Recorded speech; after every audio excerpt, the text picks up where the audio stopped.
My research is about gender-based violence in South Africa.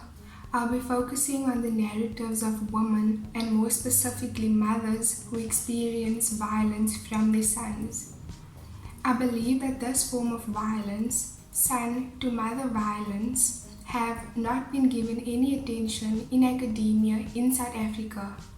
And by exploring this form of violence, it will not only raise awareness on the issue, but it will also allow us to acknowledge this form of gender-based violence. My work is about intimate partner violence in the context of relationships among men.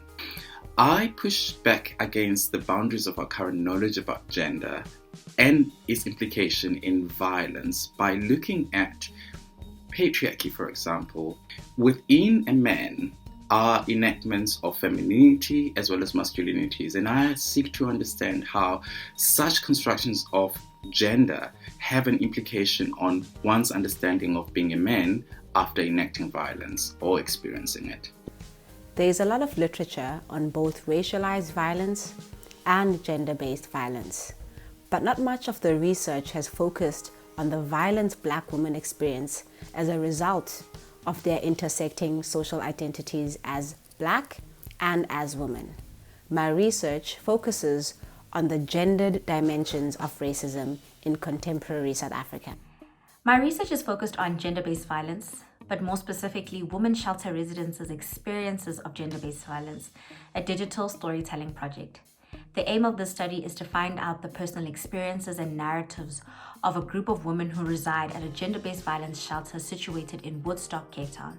The approach of the study, digital storytelling in this case, seeks to interrogate the daily discourses of gender-based violence in South Africa, and also to see how it might manifest and if there are possible ways that we could eradicate gender-based violence in South Africa. My name is Kajal, and I will be doing my MA research project with NECRO, an NGO which works to reintegrate criminals into society. They have an intimate partner violence intervention program, and I will be working with the people, the men who attend that program and their partners. So I hope through qualitative research I'll be able to look deeper into what underpins intimate partner violence in South Africa, and to begin to understand what discourses programs like NECRO's program need to employ in order to replace or even displace those discourses which uphold gender-based violence and intimate partner violence specifically.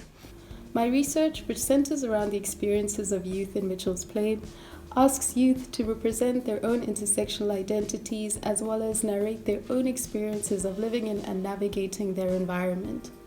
This kind of research attempts to challenge dominant narratives around youth in South Africa by not adhering to a risk paradigm which often intends to identify criminals while they are young or identify victims while they are young, but rather attempts to challenge dominant narratives about young people in South Africa, their behaviors, as well as their relationships with each other and their communities.